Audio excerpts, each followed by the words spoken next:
Hello, my name is Robert Sylvester with Cultural Design Group. Thank you for taking time to explore the information contained within this short presentation about culture and the impact it has on the performance and success of your organization. We hope this is the beginning of your journey in the process of creating the culture you desire and need in today's competitive landscape. We're going to start with these two questions. Why does culture have such an impact on the performance and success of organizations? And what part do values play in building culture? We thought it'd be good to begin with these questions because these questions will be explored and answered during the course of this presentation. We're going to begin with values because values are the building blocks of culture. And I want to share a story about a coffee seller in Manhattan, New York. This man was selling his coffee and donuts from a kiosk on the streets of Manhattan. The people loved his coffee and donuts, but it was taking him too long to serve them. There was such a long line of customers waiting for their coffee and donuts, they became frustrated because they were in a hurry and consequently they vacated the line. So the coffee seller had an idea. He decided to change his process by placing a cash box on the side of his cart and informed his customers to pay for their coffee and donuts while they waited in line. Once at the front of the line, they could tell him what they paid for and he would in turn give them their items. Now, two things happened. One, he was able to serve twice the number of customers than before. And the second thing is that when people were putting $3 in the cash box for a $2.50 coffee, they weren't taking their change out. So he was making more money. So here was a guy that made a decision based on a value, and that value was trust. He could have said, my goodness, Manhattan is a dangerous place to be. I can't possibly leave money on the side of my cart. But in fact, he said, that is what I'm going to do. I'm going to base my value on trust. And the reason I relate this story is because it describes the impact of becoming a values-driven organization. And by doing so, how it can change your culture and that they are in fact the building blocks, values are the building blocks of culture. There's a few principles that I want to share with you. And the first one is cultural capital is the new frontier of competitive advantage. Let's go and look at the background to this. To explore this background, we asked the question, what is culture? Yes, there are many definitions for culture. And to help you ascertain a better understanding, let's review the information on this slide. Let's look at two companies that operate in the same industries under the same operating conditions. Let's look at company number one on the left side of the slide and the words the employees chose to describe how their culture operates, such as client satisfaction, making a difference, integrity, so forth. Now let's look at the other organization, company number two on the right-hand side. We can see these employees chose a very different set of words. So without getting into the model at the moment, there are two things that I would like to say about company number two. Two white dots in a current culture are enough to tell us that it would be undermining the organization's ability to serve its customers, fulfill its employees, and be successful in whatever it does. These white dots represent potentially limiting values.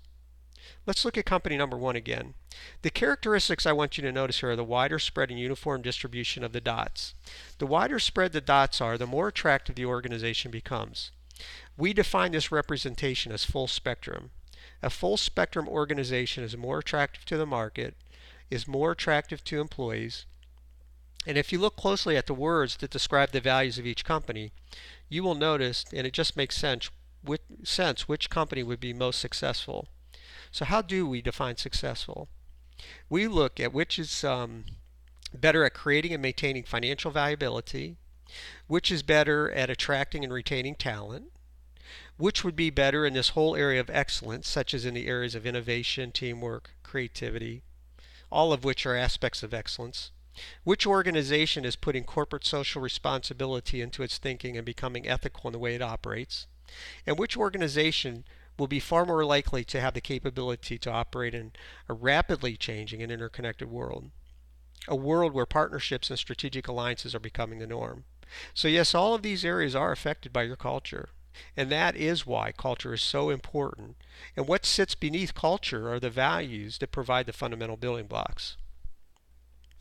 So on the last slide I showed you this model that had white dots which represented potentially limiting values. When we add these potentially limiting values together, we derive a percentage which represents the level of cultural entropy. So what is cultural entropy? Cultural entropy is the amount of energy in a group that is consumed in unproductive work. It is a measure of conflict, friction, and frustration that exists within a group. To calculate entropy, we look at all the potentially limiting values against all the votes that were cast in this survey. For example, if there were 1,000 votes cast and 250 of those votes were for potentially limiting values, we would report a 25% entropy level. Now, Hewitt and Barrett Value Center conducted a study of the best employers in New Zealand and Australia. And what you can see on the left-hand side of this chart is that the low entropy scores represent healthy cultures, whereas on the right-hand side of the chart, you see higher entropy scores which represent unhealthy cultures. And what you can see with lower entropy and the healthier organizations on the left-hand side is that they had much higher revenue growth than those with higher entropy scores. Another interesting finding in the same study is the relationship between the level of entropy and the level of employee engagement. As you can see, the level of engagement decreases when entropy levels increase. So can we say that culture impacts productivity and profitability? I think we can. So let's look at principle number 2. Organizational transformation begins with the personal transformation of the leaders. What we are finding in most situations is that the culture of the organization is a reflection of the leadership's values and behaviors. On this slide on the left-hand side is a leadership values assessment for the Chief Executive Officer of the organization. On the right-hand side is the cultural values assessment of the same organization. Well, there's not an exact or direct match in words and values, although some of them do match, such as integrity, continuous learning, and commitment. What we see is a high degree and sense of agreement between the leader and what the culture actually is. However, we see at times in the other direction as well. For example, if there's a lot of fear-based values on the left-hand side, these types of values will also show up on the right-hand side in the current culture. Now, from the New Zealand and Australia survey of the best companies to work for that we looked at earlier, they found some very interesting data.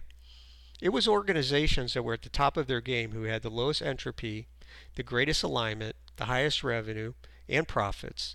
Those were the ones that were focusing on employee needs. These types of values, such as employee recognition, teamwork, coaching and mentoring, and work-home life balance, were showing up in the current cultures of the best organizations and weren't showing up in the worst organizations. So, it is this focus on employee needs that seems to be an important factor in how organizations are becoming all that they can be. If we take this forward and look at the annualized returns over the past 10 years for the top 20 companies to work for in the United States versus the S&P 500, and we compare their returns, we can see that there's a vast difference if you invested in one rather than the other. These companies returned over 16% versus approximately 3% for the S&P 500 over the same 10-year period.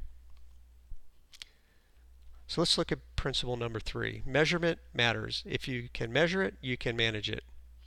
What the cultural transformation tools do is give you the ability to measure culture in a way that, in fact, less than a few years ago, people thought impossible. When we are measuring culture, we are looking to answer some questions. Those questions include, who are the people in your organization? What is most important to them? What motivates them, both collectively and individually? How do they view their current culture? What aspects of the culture are driving to performance, and what aspects are undermining the way people are working? Through measurement, we can see and learn which values are supporting the organization and which values are undermining employee fulfillment, undermining customer satisfaction, and the organization as a whole. And thirdly, what values and behaviors does your employee see as necessary for the optimal performance of the organization? Getting this information will enable you to build cohesion and tap into the collective and creative intelligence inherent in your current culture. The information on this slide represents a real example of cultural evolution over a 5-year period. This is an organization that began its planning process in 2004. As you can see, two things are happening here. One, the limiting values represented by the white dots are disappearing. And secondly, the level of entropy is decreasing. It all started with the initial measurement, enabling them to see and implement corrective action. In this organization, they had 25% entropy in 2005. They were paying their employees to work 4 weeks each month, yet based on this level of entropy, it confirmed that they were getting only 75% productivity out of their workforce. Basically, paying them for 4 weeks and getting 3 weeks of work from them. But as you can see, as we worked with them over time, the entropy level by 2008 had decreased to 14% and was approaching a 10% entropy level, a range that we consider healthy. So this same organization, during this period of time of focusing on building cultural capital, has also experienced a 38% appreciation in their share price and 20% revenue growth each year. I'd like to share a few other value-driven results and what other organizations are getting from focusing on their cultures. There is a hospital in North America located in Texas. This hospital employs thousands of people, and the cost of hiring and training, as in all organizations, represents a significant cost. By implementing cultural transformation initiatives, they realized a 9% reduction in employee turnover. Most experts agree that onboarding a new employee and then losing their employment costs the organization between 1.5 to 2.5 times the employee's salary. This hospital decreased employee turnover from 24% to 15%, which represented a significant cost savings and also improved patient care. Another example is an engineering company in South Africa that had their headline earnings increase from 300 million rand to over 2 billion rand over a course of 4 years. And lastly is a bank in Australia where employee satisfaction went from 49% to 85% over the course of 5 years.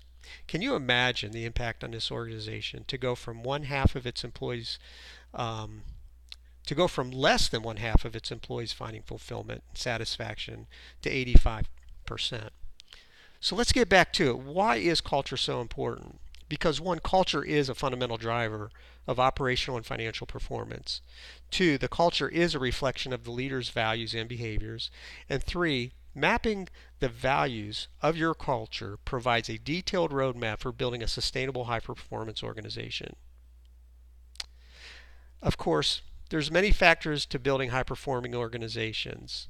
Yet, only through cultural alignment, enabled through values alignment, will the consistency of behavior be present to have long-term sustainable and high-performing organizations. In closing, the cultural transformation tools can and will make a difference in your organization. They permit and support deeper and more meaningful conversations about the purpose and strategy of the organization and its contribution to the well-being of all stakeholders, including employees, customers, shareholders, and society. The Cultural Design Group and its resources, along with the suite of cultural transformation tools, can and will provide powerful metrics to enable you to actively measure and manage your culture. Thank you for your interest, and please consider taking the next step by contacting me at 404-567-0078 or emailing me at robert@culturaldesigngroup.com. Wishing you all the best, and goodbye for now.